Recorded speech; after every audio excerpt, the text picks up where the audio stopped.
Thank you, John. Thank you, Rob. I hadn't seen a lot of that. That's very impressive. So, in your program, I'm down to talk about rehabilitation. So, to most people, that means that I must have some involvement in drugs or prison reform. So, really, though you'd be surprised. So, really, we're talking about neuro-rehabilitation. And in fact, you can see from the title here that I'm going to be talking about rehabilitation of the upper limb. So, that's a very Queen Square thing to do. So neuro-rehabilitation is very holistic. It's really about the person and engaging them back into what it is they want to do back in society. So only in Queen Square can we take neuro-rehabilitation and just focus on just one limb. But that's what we're doing. And I'll tell you why I think there's a need for it. So where's the advance? I'll see what I'm going to use this. Okay, so I'm going to talk a tiny little bit about brain plasticity and why I think that's the key to stroke recovery. So how are we doing in upper limb rehabilitation generally in the world? And what are we doing about it here at Queen Square to try and remedy that situation? So, Rob's talked a bit about stroke. So we we have an idea about what stroke is. So stroke is generally a problem with the blood vessels. You're either going to have a hemorrhage or an infarct in the brain. The consequence is you're going to have some damage. And where the damage is going to lead to what the clinical problem is. So these are some stroke facts from the Stroke Association. I just want to highlight a few. So stroke is one of the largest causes, or in fact the largest cause of physical disability in the world. By the age of 75, 1 in 5 women and 1 in 6 men will have a stroke. That should be a sobering thought for all of us. And this one here I think is interesting. For every cancer patient living in the UK, £214 is spent each year on medical research, compared with just £48 a year for every stroke patient. And of that £48, I would imagine that very little of it goes on research into rehabilitation. So how do people recover? Well, they tend to recover because of something to do with the brain. So we tend to think about reorganization within the brain, and the part of the brain that we're talking about is the cortex. So the cortex is the bit that goes around the outside. You can see this kind of ribbon around here, and that's where the cells are. So if we were to increase that, you can see this is the cortex here, and all of these dots represent brain cells. And if you magnify it up further, this is what we see here. So this is what one of these brain cells like, and you can see that there's an enormous number of projections here which have the potential for connecting with other brain cells, and we have this one here, the axon, which sends signals out to the brain. So essentially plasticity takes place in the cortex. So plasticity is reorganization of the brain which leads to a change in function, a beneficial change in function, and it's due to a change in strength of existing connections or new connections forming or getting rid of unused connections. Historically, however, this is not the current consulting staff at Queen Square. They might not have taken this view. They would have told us that brain plasticity was not something they particularly believed in. Hold on, the cortex is not capable of plasticity, but is hardwired and immutable. Once damage occurs, cortical neurons either die or at best do not change their projection pattern. So this is taken from a textbook. But of course we don't believe that now. So we think that the brain is an incredibly dynamic environment. So these are cells that you can see moving. These are pyramidal cells or brain cells. What you're looking at here is a change in the dendrites. What you're seeing here is a change in the axons. Now, admittedly, this is not from humans. This is from a zebrafish, but we're probably not that different from zebrafish. And this change is occurring over about 6 hours, so it's an incredibly dynamic process. So the structure of the brain is constantly changing, and this is the basis of learning in both health and in disease. But it requires activity to take advantage of it. This in itself will not drive behavioural change or recovery. Okay, so how are we doing in upper limb rehabilitation? So this is a clinical problem that we might encounter. So this person has a fairly typical or relatively mild problem, we would say, with their hand. They're able to flex the fingers up and make a fist, but when they're asked to extend the fingers and open them up, they find it very difficult. And you'll see when this person tries to pick up a glass, it's very difficult for them to get their hands and their fingers around the glass. So the hand stops being useful to them, even though they have some movement.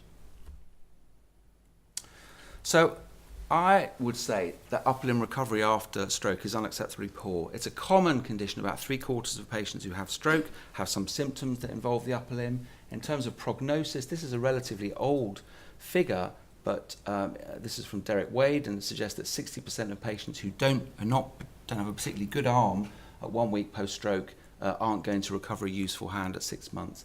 And I think this feeds into a pretty nihilistic view of arm recovery, and I think actually this informs some clinical decision making, almost as if it's a self-fulfilling prophecy. So I think that the dose of upper limb treatment is unacceptably low. So these are data from Julie Bernhardt, who works in Melbourne, and Catherine Lang, who works in the States. So Julie found that patients were engaged in activity for only 13% of the day. Remember, we said in order to take advantage of brain plasticity, we need activity. Patients were alone for over 60% of the day in Julie's study. And in Catherine Lang's study, practice of task-specific functional upper limb movements in a session that was dedicated to recovery of the arm was practiced in about half of the time. So in the UK, I think things are, this probably mirrors what goes on in the States, but this is a more local experience. These are things that we hear from our patients that we see in clinic. So we have a thing here called early supported discharge, which theoretically works very well, but patients are able to go home when they're able to transfer. So transferring requires a good function of the legs. No consideration is taken of the arms at all. Patients are often not receiving any upper limb therapy after discharge. At best, they might get 6 weeks of a bit of community care. Some London boroughs don't have community teams, or maybe they just have an occupational therapist or a bit of physiotherapy. This is in London we're talking about. Some patients are told that they won't have any recovery of the upper limb, and so there's no point treating them. So this is the nihilistic view that I'm talking about. Some patients report that community therapists are scared of treating their arms, and I think that's true. I think they're quite complex, and I think I do worry that the level of skill in the community therapy teams is dropping. One patient that we saw, in fact 2 patients we've seen now, have been asked to choose between upper limb or lower limb rehabilitation, which I think is absolutely shocking. So where's the evidence that doing more is of any benefit? Well, there is evidence out there, and I'm just going to show you this. I'll just read this out to you. This is from an abstract from a paper that did a meta-analysis of studies that were looking at this. So these data suggest that large doses of therapy lead to clinically meaningful improvements, controlling for time after stroke. And this bit here is important because there's a perception that you can only treat people in the early phase after stroke, and that after 3 months there is no further recovery, or 6 months there's no further recovery. I think those recovery curves plateau off because that's when people stop getting treatment. And these kind of data tell us that if we deliver intensive enough rehabilitation, we can change people's function. So what about the studies? So there have been studies that have looked at attempting to increase the dose of therapy. So these are a couple of robot studies. This is an MIT Manus. This is a three-dimensional exoskeleton. And this study delivered an extra 36 hours over 12 weeks. This study delivered an extra 18 hours over 8 weeks. And we're going to be looking at a score called the upper limb Fugl-Meyer score quite a lot. So what you need to know is we want to see an increase of about 6 points at least in order for it to be meaningful. So in this robot study here, when they compared the robot to usual care, which in chronic stroke patients is essentially nothing, they increased it by 2 points on the Fugl-Meyer scale, which is really not very much. When they compared the robot to what they call matched therapy, so people getting standard physiotherapy or occupational therapy, for the same amount of time, there wasn't really any difference. And it's the same over here. When the robots were compared to matched therapy, there wasn't very much difference. So 18 to 36 hours doesn't seem to make much difference. This is a big study, just published in the United States, called iCare. It cost about $12 million, this study. So what they looked at was what they called intense upper limb rehabilitation. What you're looking at here is patients were recruited early. So this improvement here, this is a time task, so it's quicker for them to do the task. This is the natural recovery that you'll see in the early phase after stroke, but there's no difference between the different types of therapy. So an extra 30 hours delivered over 10 weeks is not enough. It's a homeopathic dose. It's not going to make any difference. What about this study? So this study nobody's ever heard of, and I think it's because it's got an absolutely terrible title that extends over 4 lines. But what they did in this study was they were aspirational. They went for 300 hours of upper limb therapy over 12 weeks, and they achieved a change in the Fugl-Meyer score of 8 to 11 points. Now this is a smaller study, but it's telling us that there's some signal there. So in summary, 300 hours is better than 30 hours, which is kind of self-evident, but if you work in my field, you struggle to get this message across. There's no evidence to say which type of upper limb therapy makes any difference. They're all probably much of a muchness. It's probably just a question of just doing more task-specific training, by which I mean just doing the same task over and over again is probably not enough on its own. So just using a robot instead of a therapist is not the answer. So the idea here is practice, practice, practice, and if you do that, you might end up being able to do this in up-and-coming football tournament. And if you don't practice, practice, practice, you might end up doing this. So this chap's obviously been linked with Arsenal's, their new striker, I'm afraid. Okay, so I'll tell you about setting up an upper limb service. So this is really what we've done in response to things that we've heard in clinic and things that we've seen in the literature. So it feels like the field, this is not just in London, not just in the UK, but in the world, is not good enough. It's not aspirational enough. So we've set up an upper limb clinic and now an upper limb inpatient service. So this is me with Kate Kelly, consultant occupational therapist, Fran Brander, consultant physiotherapist, and we see patients in clinic, we assess them, and if we think we can make a difference, we now admit them for 3 weeks of inpatient upper limb therapy, intensive upper limb therapy. So if you want to know a bit more about that, our service was featured on a BBC Radio 4 programme made by Robert McCrum about his experiences of having a stroke and his experiences in our service. So what do? So 3 weeks of intensive inpatient rehab, 4 hours of what we call conventional hands-on physiotherapy and occupational therapy, and maybe another 2 to 4 hours a day of add-ons. So what do we mean by add-ons? So just perhaps working with the robotic devices that we have or getting people to do things on their own. So we're aiming for about 90 hours over 3 weeks. We're probably not achieving that at the moment, but that's what we're aiming for. So in terms of the toys that we have to play with, in addition to the fantastic physiotherapists and occupational therapists that we have, we've been very lucky to be supported particularly by the National Brain Appeal, but also by UCLH Friends. So we have a couple of these devices. They're called the Sabo mobile arm supports, and what they allow patients to do is to have their arm supported. So imagine if your arm is very weak, it becomes very apparent to you that arms are incredibly heavy. So it's very difficult to be able to lift your arm up and practice a reaching movement, whereas if the arms are de-weighted, it's much easier for you to practice control of a reach movement, particularly at the elbow. So this allows people to practice tasks, regain some motor control in a way that they wouldn't have been able to do without these kinds of devices. So that's for the arm. For the hand, we have things like this. This is the Sabo Flex up here, and this is called the Sabo Glove. And you saw in that video that I showed you that patient was able to make a fist and flex their fingers, but they had great difficulty in opening them up. So what these devices do, either through rubber bands here for people who don't have quite such weak hands, or particularly with people with very weak hands, these are much more powerful springs. These devices allow people to practice the grip, and then they facilitate the opening of the hand, so they can do repetitive mass practice in these kind of tasks. And again, we've been supported both by the National Brain Appeal and UCLH Friends in providing this equipment in our service.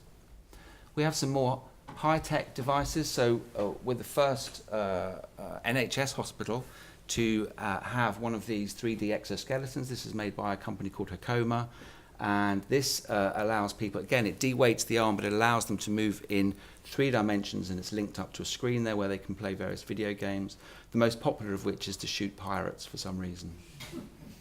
Again, this really allows people to practice task-specific movements, do massed practice, so that any benefits that they get can be worked on with the physiotherapist and the occupational therapist to turn into functional gains. We've also been lucky enough to collaborate with this company, this Austrian company here, Tyra Motion, who have lent us 2 devices. You can see these are slightly different. So this is a bilateral device here, and this is a hand device here, and this is the training that we had in our unit with this device. So we have a bid in to try and buy these devices for the service, and we're hoping to work with UCLH Charities and anybody else who might be interested in helping us out with these. So the whole kit there is going to be about £100,000. So this is expensive. The reason being is it's not what you can see here, it's what you can see up here. So there's quite sophisticated engineering going in there to do the de-weighting, but also to sense what patients are doing, and then it just kicks in at the right moment in some people. We can also use slightly lower tech, so we work with this company Virtual Wear. This is a Kinect here, so patients are able to stand in front of a simple television screen with a Kinect device, and they have an avatar on the screen and can play various games. It's good for gait and balance. It's also good for the upper limb. We could use the Wii. We don't use the Wii so much, but this slide in particular illustrates the point that some people find these kind of things extremely motivating. And I think this lady, probably whatever it was she was doing, I'm sure she probably won. So what about some results? So in the last 2 years, we've assessed over 300 patients in clinic. We've treated about 130 patients now. So we do measurements on admission, on discharge, 6 weeks follow-up and 6 months follow-up, because that's the key. So when we've told people that we're going to do this, apart from saying, well, you're crazy, they'll say, well, they'll improve over the first 3 weeks that you have them in, but when they come back at 6 months, they won't have maintained the benefits. So this is the Fugl-Meyer score for our patients. So remember, we're looking at a change of above about 6 to 7 points. So each of these dots represents a single patient. So the first thing it tells you is that we're not cherry picking. So there's an enormous range of patients from quite severely impaired to people who are not quite severely impaired. So this is admission, this is discharge after 3 weeks, this is 6 weeks later, this is 6 months later. And what you can see is a steady progression. So what we're seeing here is a jump probably just under 6 points on the Fugl-Meyer score on average, but they carry on improving. And by 6 months, the change that we're seeing is about 9.3 points on the upper limb Fugl-Meyer score, which is better than those published studies that I showed you. So eye care, remember, no change. The robotic studies were gaining about 2 points. Explicit, which I didn't talk to you about 6 or 7 points. And the small McCabe study with the terrible title was getting about 8 to 11 points on the Fugl-Meyer score. We don't just do that. We do all kinds of other scores as well. So here's just a couple. This is a bilateral arm task, and this is something called the action research arm test, which is used in studies quite a lot. And again, we see the same pattern. Relatively big jump from admission to discharge, but they carry on. They carry on improving these patients. So one of the things that we're clearly doing is motivating these patients, showing them what's possible, and they go home and they carry on working hard. So lastly, I just want to show you some videos, partly because I don't want you to go away with the idea that we're changing people's arms from something that doesn't work at all to people who are then able to go and play the piano. So some of these things might look quite small to you, but to some of these patients, they're enormous changes. And that's particularly the case here. So this is pre, so she's quite quick at folding this, but what you see is she's not using that arm at all. It's not involved in the task at all. She's completely one-armed in this task. Now over here, this is about 2 weeks into her admission. Ironically, she's actually a lot slower because she's done that now. She's still going on this. But she is able to start trying to use that hand. I mean, she's one of the most severe patients that we admitted, or one of the most severe arms that we admitted. But she is using it. And if you watch this bit now, after she's folded this bit, she's still having trouble using the arm, but she's regained some pinch grip there, so she can start to use that arm functionally. So she folds there,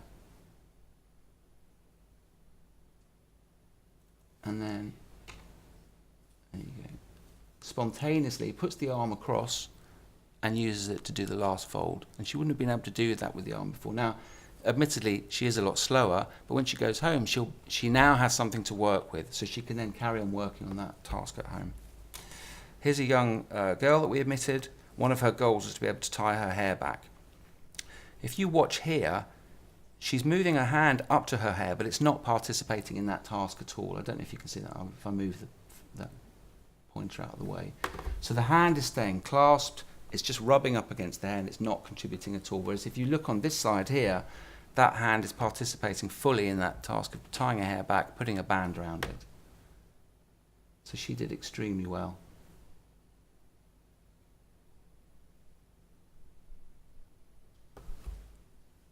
And then lastly, this is the chap who used to play in a band. One of the things he loved to do. So it doesn't look very dramatic at first. So he's trying to play some chords here. So this is pre, this is post.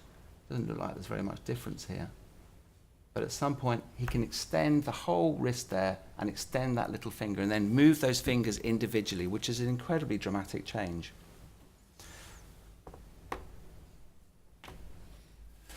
So Patients invariably like coming in. They always tell us nice things, so it's always nice to be able to put up these things. Although this one I'm a bit suspicious of here, the one that says, it has re-educated me to incorporate my affected arm hand more into daily life. That sounds suspiciously like a therapist to me, but the rest of them are definitely genuinely patient report.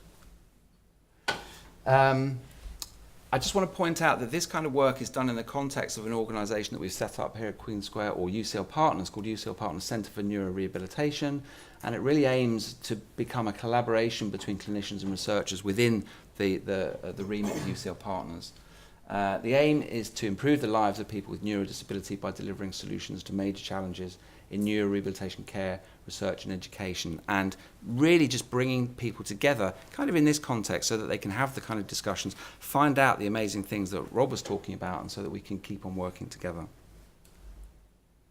And just lastly, thank you to the organisations that have helped us to bring some of that equipment in, which really is the icing on the cake. So thanks for your attention.